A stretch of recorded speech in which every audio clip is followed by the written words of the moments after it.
What if I told you that the most creative minds in medieval history weren't artists or inventors, but kings who designed punishments so terrifyingly brutal that grown men would confess to crimes they didn't commit just to avoid them?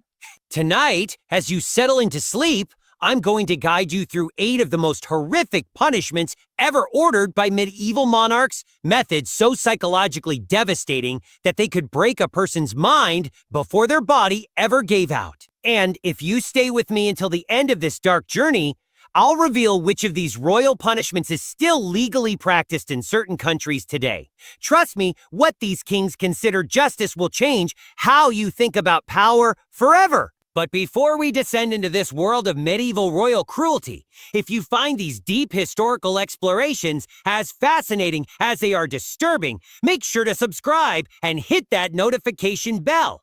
Only 21% of you listening are actually subscribed, and your support helps me bring you more content like this every week.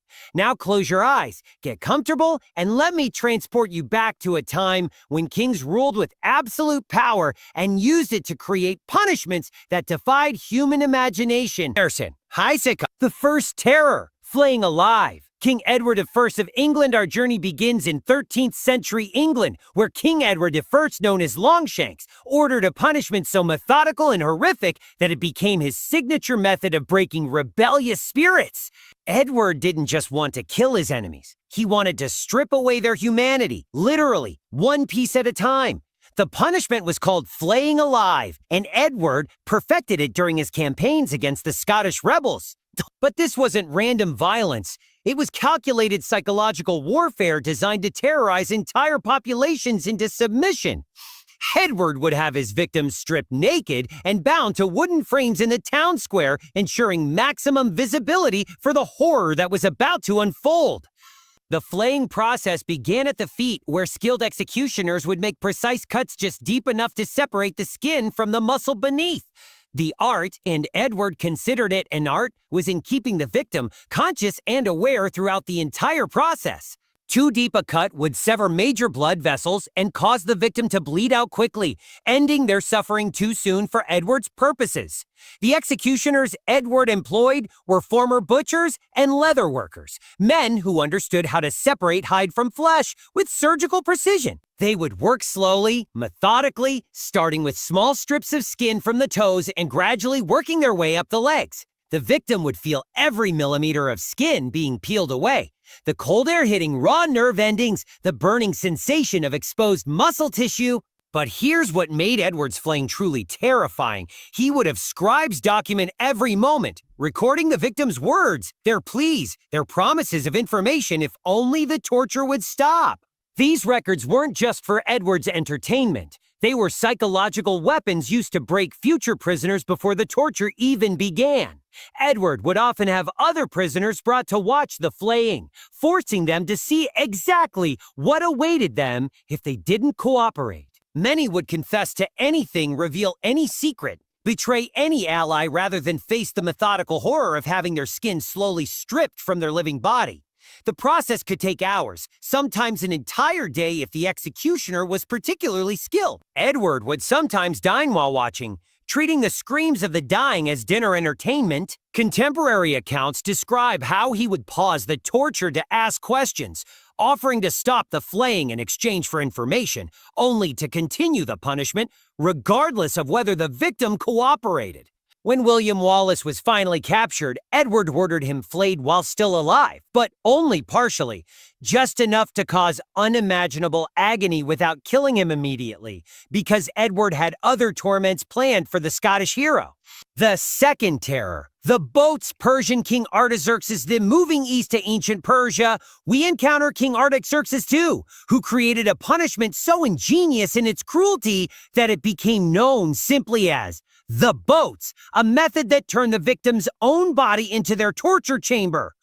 The boat's punishment began with the victim being placed between 2 narrow boats or wooden troughs, positioned so that only their head, hands, and feet protruded. The boats were then sealed together, creating a human sandwich with no possibility of escape. But this was just the beginning of a torture designed to last for weeks. The victim would be force-fed milk and honey. Sounds almost pleasant, doesn't it? But Artaxerxes understood human biology with terrifying precision. The milk and honey weren't nourishment, they were weapons. The mixture would cause severe diarrhea, and since the victim couldn't move or clean themselves, they were forced to soil themselves repeatedly inside the confined space of the boats. The honey would also be smeared on the victim's exposed face, hands, and feet. In the desert heat of Persia, this sticky sweetness became a beacon for every insect in the region. Flies would swarm the helpless victim, laying eggs in their eyes, nose, mouth, and any open wound. The larvae would hatch and begin feeding on living flesh while the person remained conscious and aware. But Artaxerxes' true genius lay in the psychological torture of hope. The victim would be fed daily, kept alive and conscious, forced to experience every moment of their gradual consumption by insects and their own waste. They couldn't die quickly. The regular feeding ensured they had enough strength to remain aware of their deteriorating condition. Contemporary Persian texts describe victims lasting up to 17 days in the boats, gradually going insane as their own body became an ecosystem of decay and parasite. The smell would become so overwhelming that guards would have to wear perfumed cloths over their faces when approaching to provide the daily feeding. King Artaxerxes would sometimes visit the boats personally, engaging his victims in conversation, asking about their comfort, mockingly inquiring if they needed anything.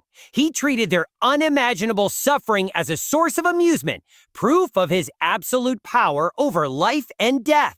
The third terror, crushing by elephant, Mughal Emperor Akbar. Our journey now takes us to 16th century India, where the Mughal Emperor Akbar developed elephant crushing into a theatrical spectacle that combined public entertainment with royal justice. But Akbar's elephants weren't just instruments of execution, they were trained performers in a carefully choreographed dance of death.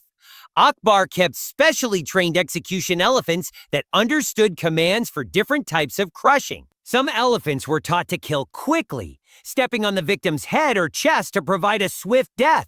But others were trained for what Akbar called educational crushing, a slow, methodical process designed to maximize both physical agony and public impact. The educational crushing would begin with the elephant being commanded to step on the victim's feet, crushing the bones slowly while keeping them conscious. The crowd would hear the distinctive sound of bones snapping, see the victim's face contort in agony, witness their desperate attempts to free themselves from beneath the massive foot. The elephant would then be commanded to gradually increase pressure, methodically crushing leg bones, then hip bones, working its way up the torso while the victim remained alive and awake. Akbar's trainers had perfected the timing.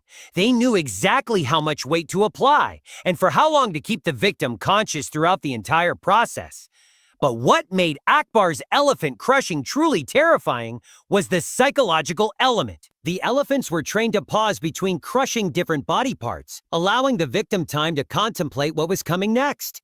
The crowd would see the fear in the victim's eyes as they looked up at the massive elephant, knowing their death was approaching, one crushed bone at a time. Akbar would often attend these executions personally, sometimes bringing foreign diplomats to witness what he called Indian justice. He would explain the training process to his guests, describing how different commands produce different results, treating human suffering like a demonstration of animal training techniques. The emperor kept detailed records of different crushing methods and their psychological effects on both victims and spectators. He viewed these executions as both punishment and scientific experimentation, studying how different approaches affected crowd behavior and regional rebellion rates. Some victims would be kept conscious for over an hour during the crushing process, their screams serving as both entertainment and warning to anyone considering defying Mughal authority. The fourth terror, the breaking wheel. King Francis I of France moving to Renaissance France. We encounter King Francis I, who elevated the breaking wheel from a simple execution method into an elaborate royal spectacle that could last for days. Francis didn't just want his enemies dead. He wanted them to serve as living examples of royal power, displayed for all to see the consequences of opposing the crown. The breaking wheel punishment began with the victim being tied spread eagle to a large wooden wheel, their limbs positioned over gaps between the spokes. But Francis's innovation was in the systematic nature of the bone-breaking process. He had developed a precise methodology that maximized suffering while keeping the victim alive for as long as possible. The executioner would use an iron hammer to methodically break every bone in the victim's body, starting with the fingers and toes and working gradually toward the major limb. Each strike was calculated to fracture bone without severing major blood vessels. Death from blood loss would end the spectacle too quickly for Francis's purposes. Francis would often attend these executions personally, sometimes bringing a picnic lunch and making a full day's entertainment of watching a single victim's bones being systematically destroyed.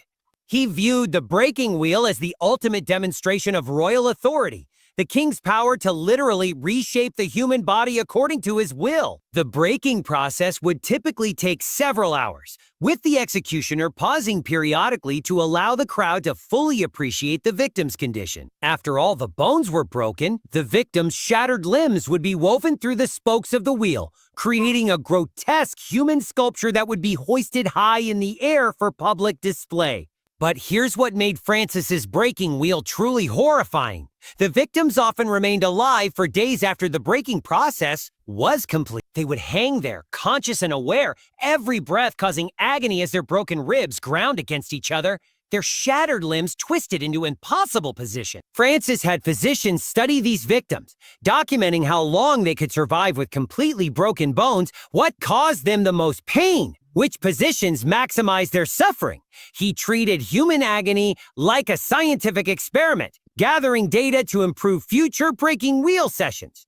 The king would sometimes revisit the displayed victims days later, engaging them in conversation, asking about their pain levels, mockingly offering comfort that never came. He turned dying into a prolonged performance where the victim was both actor and audience to their own destruction. The fifth terror, Scaphism, Persian King Cambyses II, returning to ancient Persia. We encounter King Cambyses II, who perfected Scaphism, a punishment so ingeniously cruel that it turned the human body into its own torture chamber through the slow process of being eaten alive by insects and decay. Scaphism, also called the boats, involves securing the victim between two narrow boats or wooden troughs with only their head, hands, and feet exposed. The victim would then be force-fed milk and honey until they developed severe diarrhea, soiling themselves repeatedly in the confined space with no possibility of cleaning. But Cambyses added his own horrific innovations to this ancient punishment. He would have honey mixed with human blood smeared on the victim's exposed body parts, creating an irresistible attraction for flies and other insects. The blood provided additional nutrients for the larvae that would inevitably infest the victim's living flesh. The psychological torture began immediately. Victims could feel the flies landing on their honey-covered skin, sense the eggs being laid in their eyes and mouth, experience the first larvae beginning to feed on their living tissue. But they were kept fed and hydrated, ensuring they remained conscious throughout the entire process of being slowly consumed.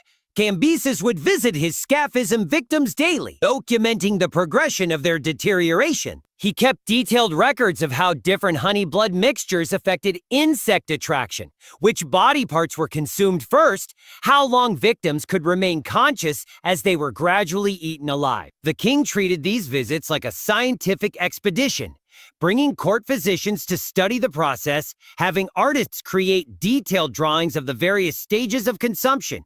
He viewed human suffering as a fascinating natural phenomenon worthy of careful documentation. Some victims would last up to 3 weeks in scaphism, gradually losing consciousness as the insects and infection consumed more of their body. Cambyses would time his visits to catch them during their last moments of awareness, ensuring they saw his face one final time before succumbing to the horror he had orchestrated. The sixth terror, Lingqi. Chinese Emperor Kangxi. Our journey takes us to Qing Dynasty, China, where Emperor Kangxi perfected Lingqi, the death of 1,000 cuts, into an art form that could prolong dying for hours, while keeping the victim conscious throughout the entire process. Lingqi wasn't random violence. It was a carefully choreographed performance that required years of training to execute properly. Kansi employed master executioners who understood human anatomy with surgical precision, knowing exactly where to cut to cause maximum pain while avoiding vital organs that would end the suffering too quickly. The punishment began with the victim being bound to a wooden pole in the town square, positioned so that spectators could see every detail of the cutting process. The executioner would then begin making small, precise cuts, removing tiny pieces of flesh while avoiding major blood vessels and nerves that would cause unconsciousness. Kansi had developed a specific sequence for the cuts, starting with the fingertips, then moving to the face, gradually working across the entire body in a pattern designed to maximize both physical agony and psychological terror. Each cut was small enough that the victim remained aware, conscious of every slice being removed from their living body.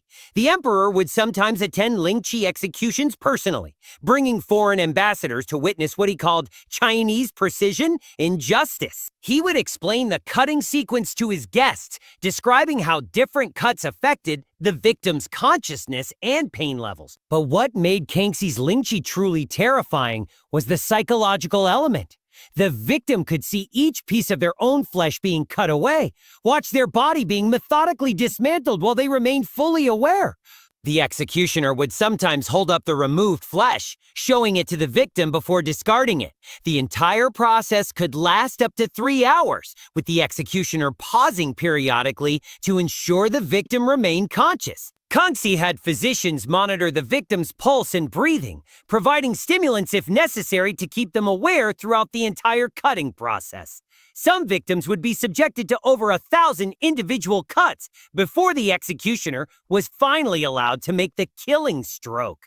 Kansi kept detailed records of how many cuts different types of criminals could endure before losing consciousness, treating human endurance like a mathematical equation to be solved. The seventh terror, impalement. Vlad the Impaler moving to 15th century Wallachia, we encounter Vlad III, known as Vlad the Impaler, who transformed impalement from a simple execution method into a psychological weapon of mass terror that could depopulate entire regions through fear alone. Vlad's impalement wasn't the quick death you might imagine. It was a carefully calculated process designed to keep victims alive and conscious for hours, sometimes days, while they slowly died in the most agonizing way possible. The stake wasn't simply driven through the body. It was positioned and inserted with surgical precision to avoid vital organs and major blood vessels. The impalement process began with a long wooden stake being sharpened to a specific point, not too sharp, which would penetrate too quickly and cause rapid death, but just sharp enough to gradually work its way through the body. Vlad had experimented extensively to determine the optimal stake diameter and point angle for maximum suffering duration. Victims would be positioned over the stake and slowly lowered onto it, with the point entering through the rectum and gradually working its way up through the body cavity. Skilled executioners could position the stake so that it would miss the heart, lungs, and other vital organs, emerging through the shoulder or neck while keeping the victim alive and aware. But here's what made Vlad's impalement truly horrifying. He would arrange hundreds of stakes and geometric patterns around his castle, creating forests of dying humans that could be seen for miles. These weren't just executions. They were architectural installations made of human suffering, designed to terrorize entire populations into submission. Vlad would often dine among his impaled victims, setting up elaborate feasts surrounded by hundreds of people slowly dying on stakes. He would engage the victims in conversation, ask about their comfort, mockingly inquire if they needed anything while they hung there dying. The psychological effect was devastating. Entire armies would retreat rather than face the possibility of impalement.